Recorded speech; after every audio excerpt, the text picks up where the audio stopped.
A very good morning and namaste to everyone. जय श्री राम, जय हनुमान। आज मेरी सफ़र का है 12th डे। यस, देखते ही देखते मैंने कब ये 12 डेज़ कंप्लीट कर लिए अपनी इस जर्नी के। I won't believe on my self, क्योंकि कहते हैं ना, मंजिल उन्हीं को मिलती है, मंजिल उन्हीं को मिलती है जिनके सपनों में जान होती है। मंजिल उन्हीं को मिलती है जिनके सपनों में जान होती है।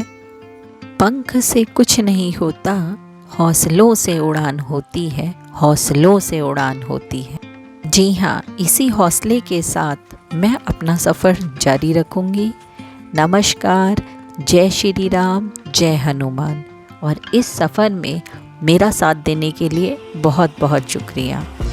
आज जल्दी उठने के बाद फ्रेश अप होकर के मैंने थोड़ी देर एक्सरसाइज की और फिर मैं अपने टारगेट को लेकर के बैठ गई। हमें अपना टारगेट इस तरीके बनाना चाहिए कि हम उसमें उलझ के ना रह जाएं। मीन्स स्टडी मैनेजमेंट करना बहुत ज़रूरी है। बिकॉज़ अगर हम हौच पौच करेंगे तो हम खुद भी कंफ्यूज रहेंगे और तो और उससे हमारा शेड्यूल भी इफ़ेक्ट होगा। अब हौच पौच कैसे रोकें? हमें जिस बुक से अपनी स्टार्टिंग करनी है उससे रिलेटेड जितने भी अदर PYQs हो गए, उससे रिलेटेड सिलेबस हो गया और सिमिलर सब्जेक्ट की अदर राइटर्स की बुक हो गई, उन सबको एक जगह रख लेना है और हमें एक समय में एक ही सब्जेक्ट को लेकर चलना है। ज़्यादातर एस्पिरेंट्स को मैंने देखा है, इनफैक्ट कई अपने स्टूडेंट्स को भी देखा है, वो क्या करते हैं, आज हिस्ट्री पढ़ी, कल ज्योग्राफी पढ़ी, परसों पॉलिटी पढ़ी। मीन्स वो एक सब्जेक्ट पे नहीं टिकते हैं। सपोज़ उन्होंने NCERT उठाई तो एक दिन हिस्ट्री पढ़ रहे हैं, एक दिन ज्योग्राफी पढ़ रहे हैं, एक दिन पॉलिटी पढ़ रहे हैं। तो इसी को कहते हैं हौच पौच। आप एक सब्जेक्ट को लेकर चलिए और एंड तक उस सब्जेक्ट को फिनिश करिए। लाइक अगर आप NCERT स्टार्ट करते हैं पॉलिटी की, ठीक है, आप 6th 7th 8th को स्किप कर सकते हो क्योंकि वही हमारा 11th और 12th में दिया रहता है। तो आपके ऊपर है, अगर आप बिल्कुल न्यू स्टूडेंट हो और आप नहीं जानते हो कि उसे कैसे पढ़ना है तो आप 6th 7th 8th की NCERT पढ़ सकते हो, अदरवाइज़ 11th और 12th की सफिशिएंट है। बट ज्योग्राफी को आपको सारी NCERT पढ़नी पड़ेगी 6th से लेकर के 12th तक, ठीक है। तो इस तरीके एक सब्जेक्ट को लेकर आप चलिए जिससे आपको आसानी होगी सब्जेक्ट को समझने के लिए और हौच पौच भी नहीं होगा। ओके, अब अपना दिन का काम मैंने स्टार्ट कर दिया था। 2 आवर्स का स्लॉट लेकर के चला। मेरी पढ़ाई जब फिनिश हो गई तो मैंने बात लिया, रूम को क्लीन वगैरह किया और फिर पूजा करने के लिए चली गई। स्पिरिचुअलिटी से भी आपको ज़रूर रहना चाहिए, ये आपके अंदर शक्ति देता है क्योंकि सारा ब्रह्मांड, सारी पृथ्वी उस परमात्मा पे टिकी हुई है, राइट। तो हमें पूजा ज़रूर करनी चाहिए। ये रही मॉर्निंग की टी और आज बस हमने टोस्ट लिया एज अ ब्रेकफास्ट। आज हमारे पड़ोस में अखंड रामायण थी तो नायरा और उसके पापा वहीं पर चले गए, तो मैंने यही सोचा था कि आज अभी मॉर्निंग में बस यही लेंगे और थोड़ी देर के बाद हम जो है, जब वो लोग लौट कर आएंगे तब मैं उनको ब्रेकफास्ट बना के दूँगी, या वो जब भी लौटेंगे, ब्रेकफास्ट पे लौटें या लंच टाइम पे लौटें, तब मैं बना के दूँगी। तब तक का जो मेरा स्पेयर टाइम है, I will utilize it for my study. So here I am solving PYQ, जो कि अभी मैंने बुक एक NCERT की फ़िनिश की है, उससे रिलेटेड जो PYQ है, इनफैक्ट जो ऑब्जेक्टिव हैं उस पर्टिकुलर चैप्टर के, मैं वो कर रही हूँ। परसों मैंने उसका मेंस का पेपर देखा था तो 2 आंसर मैंने आंसर राइटिंग किया था और उसके बाद मैंने दूसरी बुक उठाई थी और आज मैं उस पर्टिकुलर बुक के PYQs आई एम डूइंग। तो अब ये देखिए, ये है बथुआ। आई थिंक आप सबको ये पता होगा है, it is one kind of weed, लेकिन ये बहुत पौष्टिक होता है, इसमें आयरन बहुत ज़्यादा होता है। तो ये हमारे घर के पीछे किचन गार्डन है। इनफैक्ट एक पूरा एक एग्रीकल्चर लैंड है, उस पे मेरे फादर इन लॉ यानी ससुर जी कुछ ना कुछ लगाते रहते हैं। तो अभी कॉर्न और गेहूं का इस समय लगाया हुआ था, तो ये बहुत ज़्यादा बथुआ हमारे खेत में कह सकते हो या किचन गार्डन में हुआ है, तो वो लेकर के आए। तो उससे मैं आज बथुए का पराठा बना रही हूँ, जो मेरे हस्बैंड को बहुत ज़्यादा पसंद है। तो इसमें मैंने आटा मिलाया है, और आटा अगर 1 कप है तो आधा कप मैंने मक्की का आटा मिला करके बथुए को इसके अंदर छोटे छोटे पीसेस में कट किया है। और नमक यानी कि सॉल्ट हो गया, पिसा हुआ धनिया हो गया, छोटी सी काली मिर्च हो गई, ये सब डाला और पराठा बनाने के लिए से आटा गूंद करके मैंने रख लिया है। नाउ हेयर उसके बाद मैंने ब्रेक लिया 10 मिनट्स का, और फिर मैंने जो PYQ मैंने जो सुबह सॉल्व कर रही थी उसमें से मुझे वो टॉपिक मिल गया जो मैंने बुक में मार्क किया था, पंचायत राज एंड पब्लिक पॉलिसी। अब जो NCERT की मैंने बुक पढ़ी थी उसके पहले चैप्टर में ये वर्ड मैंने मार्क किया था, पंचायत राज एंड पब्लिक पॉलिसी। अब ये देखिए, इस PYQ का ये जो पूरी बुक है, इसमें इस पर्टिकुलर चैप्टर के PYQs एज अ ऑप्शनल दिए गए हैं।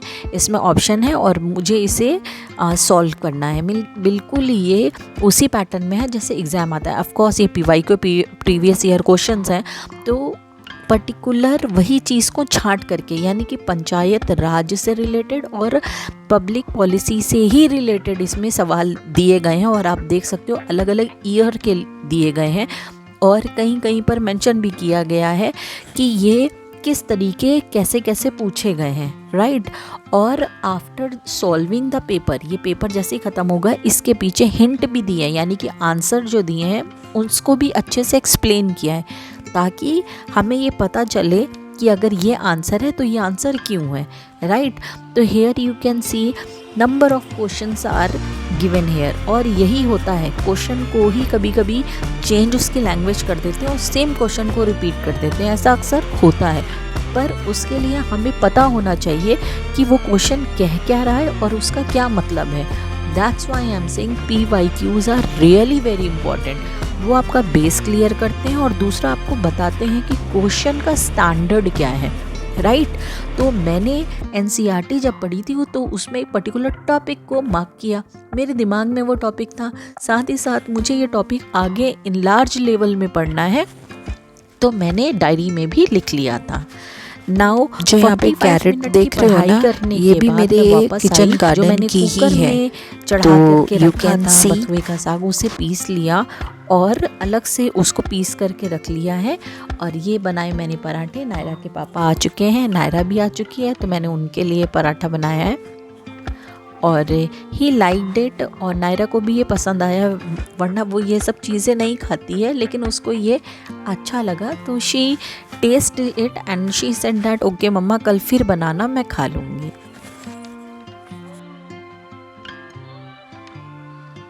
अगेन अब ये सारा काम करने के बाद, बर्तन वगैरह क्लीन करने के बाद मैं फिर आकर के बैठ गई, क्योंकि आज मैंने सोच के रखा था कि PYQ के एटलीस्ट 2 पेपर्स मैं कंप्लीट करूँगी। और जो चैप्टर्स मैंने NCERT जो ख़त्म किया है उससे रिलेटेड जितना भी है लगभग उसको फिनिश करना है। देखिए पूरा तो आप नहीं पढ़ पाते हो, ये फैक्ट। अभी मुझे कभी एक काम के लिए उठना पड़ रहा है, कभी दूसरे काम के लिए उठना पड़ रहा है, लेकिन कोशिश मेरी ये पूरी जारी है कि उससे रिलेटेड जितने भी यहाँ पर PYQ दिए हैं वो मैं आज की डेट पर फिनिश कर लूँ। और मे बी अगर नहीं भी कर पाती हूँ तो मैं उसे कल कंटिन्यू करूँगी, मैं बोझ लेके नहीं चलूँगी, राइट। क्योंकि जिस दिन हम पढ़ाई को बोझ लेके चलने लगेंगे ना, सीरियसली आप नहीं कर पाओगे। मैं ये नहीं कह रही हूँ आप नहीं कर पाओगे, मैं किस सेंस में कह रही हूँ, आपको स्ट्रेस रहेगा। और घर के काम यार कम नहीं होते हैं, आप देख सकते हो हर 2-2 मिनट में कुछ ना कुछ लगा है कि उठना पड़ रहा है, फिर जाना पड़ रहा है, फिर काम करना पड़ रहा है, फिर आ रही हूँ। लेकिन मैंने अपनी पढ़ाई नहीं छोड़ी है, मैंने ब्रेक नहीं दिया है। वो इसलिए because I know this thing कि I have to do anyhow. मेरा हौसला बुलंद है, कौन तोड़ सकता है मेरी सोच को, कौन तोड़ सकता है मेरी हिम्मत को, क्योंकि मेरा हौसला बुलंद है। बिल्कुल अगर आप ठान लो कि आपको ये करना है ना, तो चाहे कितने भी हर्डल्स आ जाए, आपके लिए ये चीज़ें मैटर नहीं करेंगी। And the main thing is that subject plus time दोनों का मैनेजमेंट बहुत ज़रूरी है। हौच पौच करके नहीं पढ़ना है, एक पर्टिकुलर सब्जेक्ट को लेके चलना है, सिलेबस देखना है, सब्जेक्ट उठाना है, PYQ सॉल्व करना है, फिर जब वो फिनिश हो जाए 10 दिन के बाद फिर उसको रिवीजन करना है। पहले वर्टिकल पढ़ना है और उसके बाद हॉरिजॉन्टल पढ़ना है। सिंपल, कहना आसान है, लेकिन ये सब कोर्स मैं जानती हूँ it is quite difficult to implement that thing in your life. But अब जब ठान लिया है तो करोगे ही ना, और आपको उसी हिसाब से करना भी पड़ेगा। So that's why I am saying 5 minute का भी टाइम मिले ना तो उसको छोड़ो नहीं कि अरे 5 मिनट ही तो हैं, 5 मिनट ही हैं, ये लेकर के चलो कि वो 5 मिनट भी मेरे लिए बहुत हैं, राइट। ज़रूर एक बात ये कहूँगी, जो हो गया उसे सोचा नहीं करते, जो हो गया उसे सोचा नहीं करते, हासिल होती है उन्हें सफलता, हासिल होती है उन्हें सफलता, जो वक्त और हालात पर रोया नहीं करते, जो वक्त और हालात पर रोया नहीं करते। जी हाँ, अब मैंने अपना शाम का टाइम दिया है अपनी बेटी को। She is doing colouring, you can सी, और उसके इस क्रिएटिविटी को हमेशा मैं अप्रिशिएट करती हूँ। Here I am also doing painting with her. ये रहा शाम का टाइम और मैं अपनी मदर इन लॉ और हस्बैंड और नायरा के साथ किसी के घर गए थे, तो वहीं पे बैठ कर के हम लोग बातें कर रहे हैं सब लोग। तो अब ये भी देखिए कि मैं साथ में ये भी लाइफ को एंजॉय कर रही हूँ, तो फैमिली के साथ गेट टुगेदर तो बहुत अच्छा लगता है। तो ये रही भाभी, वो आके कुछ बता रही हैं। तो हमारे घर में इस समय बहुत अच्छा माहौल है।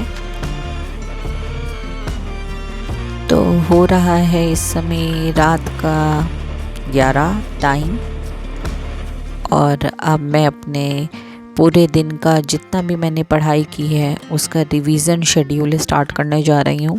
30 मिनट्स का मैंने टाइमर लगाया है और इस 30 मिनट्स में मैं कोशिश करूँगी कि आज जितना कुछ भी मैंने पढ़ा है उसे फटाफट रिवाइज़ कर लूँ, क्योंकि सारे PYQs तो मुझे आते नहीं थे, चैप्टर ही तो पढ़ा है, रटा थोड़ी ना था। तो कई ऐसी चीज़ें हैं जो मुझे नहीं आती थी, तो मैं उसको समझ करके दोबारा से वो जो आंसर हिंट्स दिए हैं एट द बैक उसे समझ के पढ़ रही हूँ। ठीक है, होप आपको मेरी ये आज की वीडियो अच्छी लगी होगी, आप मोटिवेट हुए हैं, and thank you for supporting me in this journey and keep blessing me and be motivate. और कभी निराश मत होना, ज़िंदगी एक बार मिलती है, खुल के जीना, चाहे कुछ भी हो जाए, अपने आप से लड़ना, दुनिया से लड़ जाना, लेकिन कभी अपने हौसलों को टूटने मत देना, क्योंकि जैसा आप करोगे आपके बच्चे आपको देख के वही सीखेंगे। जिस दिन आपने हार मान ली ना, उस दिन एक माँ नहीं हारेगी, एक पूरा परिवार हार जाएगा, आपकी आने वाली पूरी पीढ़ी हार जाएगी। This thing I would like to say, never ever give up, क्योंकि अगर आपको अपने बच्चों के आगे एक एग्जाम्पल बनना है, उन्हें दिखाना है कि उनकी मम्मा कितनी स्ट्रॉन्ग है, कितना कुछ वो कर सकती है, घर भी मैनेज कर रही है, उसको भी देख रही है और साथ में अपने ड्रीम को भी पूरा कर रही है, करने की कोशिश कर रही है एटलीस्ट, तब देखिएगा आप ऑलरेडी अपने बच्चों के लिए एक सच में हीरो हो। लेकिन उस दिन आपको जो गर्व फील होगा ना, जिस दिन आपके बच्चे कहेंगे आपको कि mummy yes you did it, you make our life, already आप कर रहे हो, लेकिन जब आप अपने लिए करोगे ये चीज़ और उनको ये चीज़ गिफ्ट में दोगे ना, तब देखिएगा आपकी लाइफ कैसे अलग होगी। वो स्पार्क, वो रौनक जो आपके चेहरे पे आएगी ना, वो आपको किसी भी खुशी से बढ़कर होगी। सो आई होप जो मैं कहना चाहती हूँ वो आप तक पहुँच रहा है। मेरी बात आपको शायद अच्छी लगे और हो सकता है कुछ लोगों को अच्छी ना भी लगे, पर एक विमेन होने के नाते मैं जानती हूँ कि पूरे दिन के बाद जब मैं बेड पे बैठती हूँ ना किताब लेके, इतना ज़्यादा थक जाती हूँ, सोचती हूँ यार छोड़ो कल करूँगी, लेकिन फिर अपनी बेटी की तरफ देखती हूँ और कहती हूँ नहीं, कल नहीं, अभी करना है। क्योंकि अगर मैंने ये चीज़ कल की ना तो वही वो भी देखेगी और सोचेगी मम्मा तो सो गई, कल करेंगे। मुझे अपनी बेटी को ये नहीं देना है, मुझे अपनी बेटी को स्ट्रॉन्ग बनाना है, उसे बताना है कि life is not so easy, it is full of hurdles, but if you are capable to solve all the problems then only you can. So thank you for today. Have a good sleep, and yes, of course, God bless all of us. Thank you so much for watching my video. Bye.